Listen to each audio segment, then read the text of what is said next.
Hey everyone, welcome to another deep dive. Today, we're going to get into something that's, well, it's everywhere, right? Light pollution. We've got this research article, First Estimation of Global Trends in Nocturnal Power Emissions Reveals Acceleration of Light Pollution.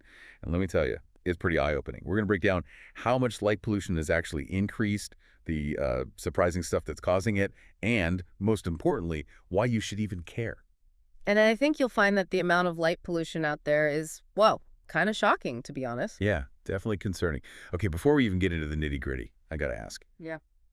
Have you ever thought about the fact that scientists can track light pollution from space? Like they can literally see our planet glowing brighter than it used to. It's true. Imagine looking at Earth from space a few decades ago, right? You'd see this soft glow from cities, but now picture that glow, but way more intense, almost blinding and spreading out like crazy. Okay, so it's more than just like adding more lights in more places, right? Yeah. The study mentioned something called a data problem. What's that all about? So those older satellites, the ones from way back when, weren't exactly designed to accurately measure the kind of light pollution we're dealing with now.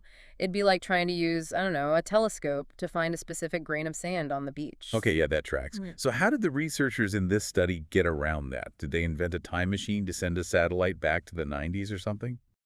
Not quite a time machine, but they did something pretty cool. They combined data from a whole bunch of different satellites, each with its own strengths and weaknesses. It's like they pieced together this giant complex puzzle to get a clear picture of how much brighter our planet's glow has gotten. And what did that picture tell us? What'd they find? Well, they found that light pollution has increased by at least 49% globally since 1992. Whoa, 49%. That's wild. I mean, I knew it was bad, but that's way more than I would have guessed. So what's causing this huge increase? Is it just, more people on the planet needing light, or is there something else going on? Well, more people is definitely part of it, no doubt. More people means more need for light at night. But here's the kicker, and this is kind of ironic that 49% increase. It's probably a huge underestimate. Wait, an underestimate? How is that even possible? I figured satellites would pick up on all the light, right? You'd think so, wouldn't you? Right. But we've got this, technological blind spot. Remember how we were talking about those older satellites not being great at measuring today's light pollution? Sure. Well, a big part of that is because of the switch to LED lights. LEDs, you mean those energy-efficient bulbs that everyone's been going on about? What's the issue with those? Well, the ironic thing is that the switch to LEDs was supposed to be great for saving energy. They use way less electricity and last a lot longer, so we all thought we'd end up using less energy overall. Right, that makes sense. So what happened? What we're seeing is something called the rebound effect. Basically, LEDs are so cheap to run that people are actually using way more light than ever before. Think of it like getting a 2-for-1 deal at your favorite store. You might end up buying more than you planned just because it's such a good deal.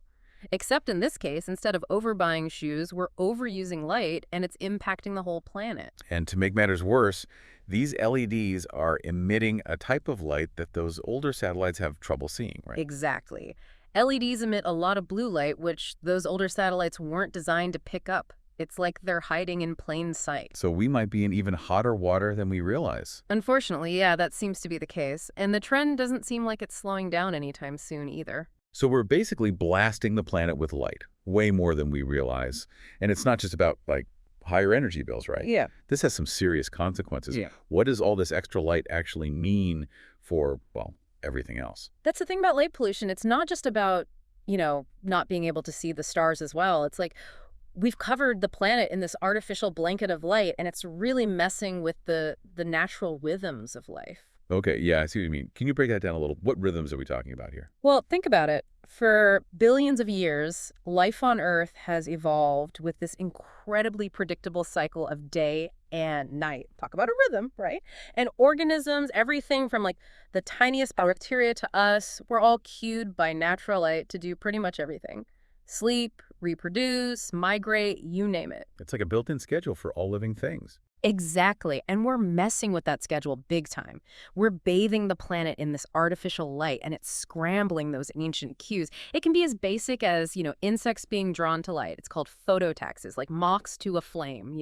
Right, like a moth flying into a porch light. Only now it's not just one porch light, it's entire cities. Exactly. And for a moth that evolved to navigate by the moon, a streetlight is incredibly disorienting. Imagine trying to find your way home, but your map is suddenly covered in, like, flashing neon signs. Wow. I never thought about it like that.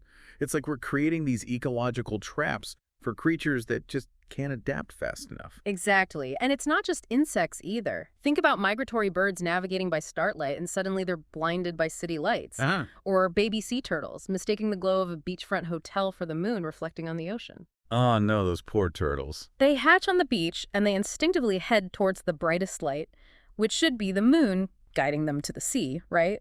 But instead, they end up stranded inland, totally disoriented. It's heartbreaking. We're like unintentionally sabotaging these creatures, just trying to follow their instincts.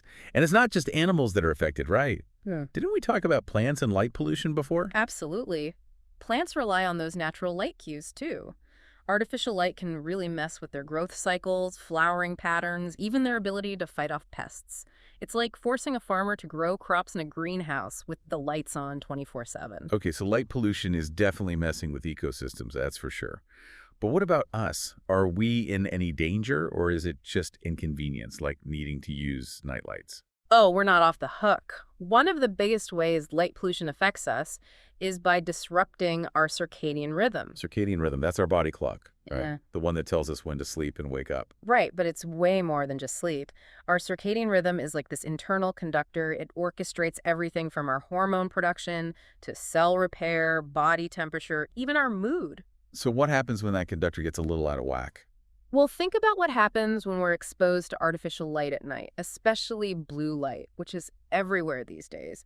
Our phones, our computers, LEDs. Our brains basically get tricked into thinking it's still daytime. Oh, yeah. Like when you're scrolling through your phone in bed and suddenly realize it's like way past your bedtime. Exactly. And one of the biggest things that happens is that blue light suppresses our production of melatonin. Melatonin, that's the sleep hormone, right? Right. And remember, it's not just about feeling sleepy. Melatonin is involved in a whole bunch of processes in our body. Okay, so less sleep, less melatonin, less good stuff for our bodies. What are the long-term consequences of that? Well, when our circadian rhythm gets disrupted chronically, it's been linked to a whole bunch of health problems: obesity, diabetes, heart disease, depression, mood disorders, even some types of cancer. Wow, I had no idea it was that serious. It's not just about being tired. It's like our health is at risk. Yeah, unfortunately. And what's even more concerning is that we're only just starting to understand the full extent of these impacts. It's like we flipped the switch on this massive experiment, bathing the planet in artificial light, and we're just starting to see how it all plays out. Okay, so we've established that light pollution is not great. Kind of a disaster movie starring, well, all of us. I'm ready to swap my porch light for a nightlight, that's for sure. But on a serious note, what can we actually do about this? We can't just, like, uninvent the light bulb, can we? No, you're right. We can't go back to the Stone Age. But it's not about living in the dark. It's about being, well, smarter with how we use light, you know? The good news is there are definitely things we can all do, individually and as communities, to make a difference. Okay, so let's get practical. What can our listeners do, like starting tonight, to be part of the solution? Well, think about your own home for a second. Do you really need every single light on at full blast all night long? Probably not. True. Could you use dimmer bulbs in some places, or even those motion sensor lights so they're only on when you need them? Oh, those are such a good idea. It's like I'm programmed to leave lights on like it's nothing. And what about all the blue light from our screens, like our phones and computers that we use at night? That's huge. A good rule of thumb is to avoid screen time for at least an hour or two before bed. But if you absolutely have to be on your phone or computer, you can use a blue light filter. It helps reduce the amount of that blue light that messes with our sleep. Right. I've heard of those. Got to start using that. Okay, so beyond our homes, what about things we can do as communities? Like, I can't just ask the city to put a dimmer on a streetlight, can I? You'd be surprised. A lot of cities and towns are actually adopting dark sky initiatives. Dark sky initiatives. What are those? It's basically a fancy way of saying they're taking steps to reduce light pollution, like using fully shielded streetlights, for instance. Instead of blasting light everywhere, these lights direct the light downward, where it's needed. Right, I've seen those. They kind of look like upside-down umbrellas over the bulb. Exactly. And it's incredible how such a simple change can make a big difference. Totally. It's about being more mindful, I guess. So what else can we do? Well, there's also a growing movement to create dark sky parks. These are areas that are kept intentionally dark to protect the beauty of a natural night sky and provide a haven for light-sensitive wildlife. Dark sky parks. That sounds incredible, like a national park, but for stargazing. Is that actually becoming a thing? Oh, yeah, they're popping up more and more. Yeah. Communities are realizing how important it is to preserve these pockets of darkness. And it's not just about pretty views either. It's about protecting our ecosystems, our health, even our sense of wonder. It's true. It's like we've gotten so used to the artificial glow of our cities that we forget what a truly dark night sky even looks like.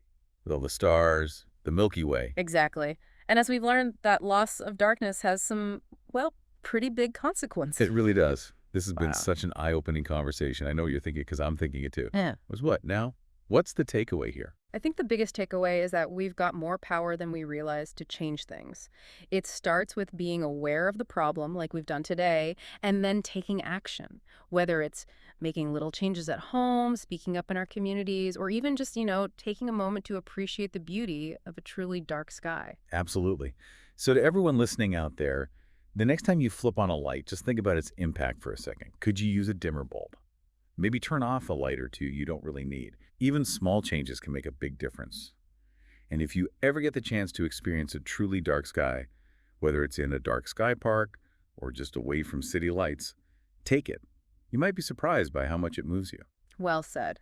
It's all about finding that balance, that harmony between our modern lives and the natural world around us. This deep dive has been a real wake-up call, and we hope it's inspired you to learn more and take action. We'll be sure to include links to more information about light pollution and dark sky initiatives in the show notes. Until next time, stay curious, stay informed, and let's all do our part to reclaim the night.